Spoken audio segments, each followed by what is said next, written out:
ఎన్టీఆర్ జిల్లా పల్లెరమూడిలో రోడ్డు ప్రక్కన ఆరబోసినటువంటి ధాన్యంను వైసీపీ నేతలు పరిశీలించారు. కూటమి ప్రభుత్వం అధికారంలోకి వచ్చిన తర్వాత రైతులు గిట్టుబాటు ధర లేక దిక్కుతోచని పరిస్థితుల్లో ఉన్నారని దేవినేని అవినాష్ విమర్శించారు.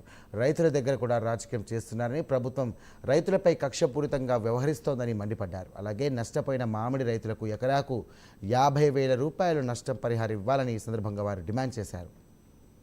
2 సార్లు గాలి దుమ్ములు ఇవన్నీ వచ్చి ఏదైతే మామిడి పంట ఉందో మొత్తం కూడా రాలిపోయి మామిడి రైతు కళ్ళమ్మట కన్నీరు పెడుతున్నారు. ఈ ఎదురుగా ఉన్న మామిడి తోట చూడండి, కాయలు మొత్తం కూడా రాలిపోయి ఉట్టిగా పచ్చిగా నిలబడిపోయి ఉన్నాయి.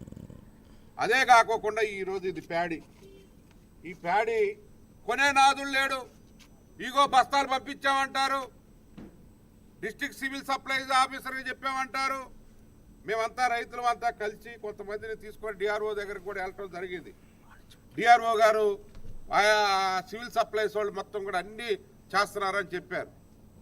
ఆర్డీఓ గారు కూడా అందరికీ బస్తాలు అందుతున్నాయి అన్నారు. మీరు రండి, ఈ రోడ్డు మీద మొత్తం గారు ధాన్యం అంతా గారు రోడ్డు మీద పోసి రైతులు అనేక ఇబ్బందులు.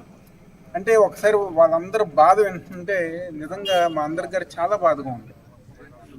దాదాపుగా రైతాంగం అంతా గారు కన్నీళ్ళు పెట్టిన విధంగా ఒక పక్క మిర్చి రైతులు కానివ్వండి, ధాన్యం కానివ్వండి, ప్రతి ఒక్కరు గారు ఈరోజు చంద్రబాబు నాయుడు ప్రభుత్వంలో, కూటమి ప్రభుత్వంలో